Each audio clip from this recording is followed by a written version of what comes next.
Fantastic. We get to, how much fun did you guys have making this film? It was a very average experience. I'd say about 72. Yeah. Out of 1,000. right. No, it was great fun. We had a blast. You know, we made a film in 2009 or 2008 where we all got to know each other and had a wonderful time. But that was like the first year at school, whatever grade that is for in the US. What is it in the? Is it? Oh, I wouldn't have a clue. He's from New Zealand. I know. But you've been there more than me, probably. Once or twice. But this was like coming back after the summer holidays and all seeing each other again. But that summer holiday lasted 4 years. And this film goes a lot further, doesn't it, than the 2009 film? I think it's 15 minutes longer. We travelled many thousands of kilometres. Yes. Further.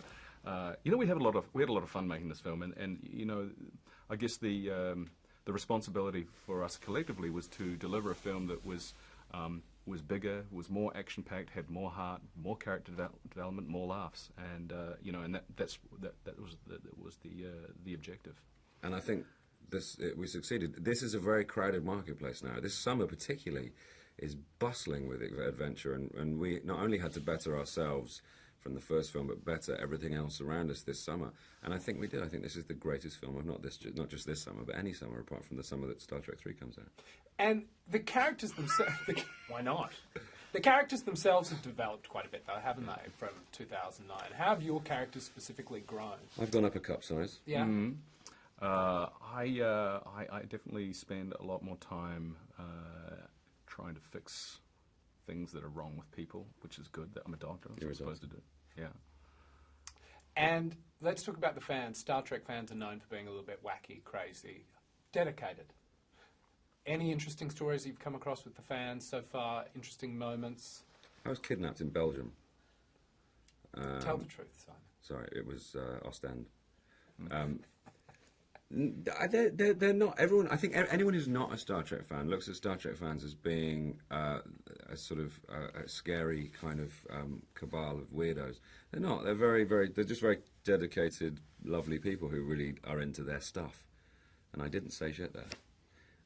So it's really good to actually hang out with them and hear what they have to say, because often it's very interesting, and they got a lot of love going on, right, Karl? Yeah, they do.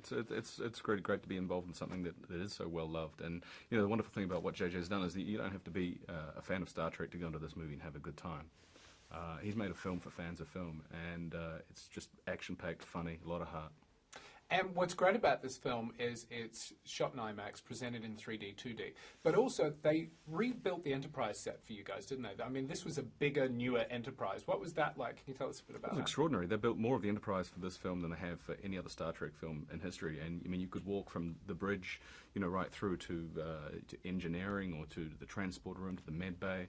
And you know, that felt like a fully functioning, real environment. And you know, as an actor, that's a gift. There's very little leap of imagination that you need to make. We could do long takes, and you know, you could do stuff on the move, and it felt the ship. The sense of the ship was a lot bigger than it was in the first film, because it was bigger. You know, before we had different sets and different sound stages, or different areas of the same sound stage. On this one, it was just one old big. We were all going around shooting films on our iPhones because, you know, you could. It was like, hey, this is great, this set. That action movie app that Bad Robot did, we were using that, bombing each other. It was great. Simon's Star Trek film is going to drop in about 3 weeks after. It's like a postscript. It's polite of you. Yeah. Favourite moments of shooting this film? Favourite moments on set?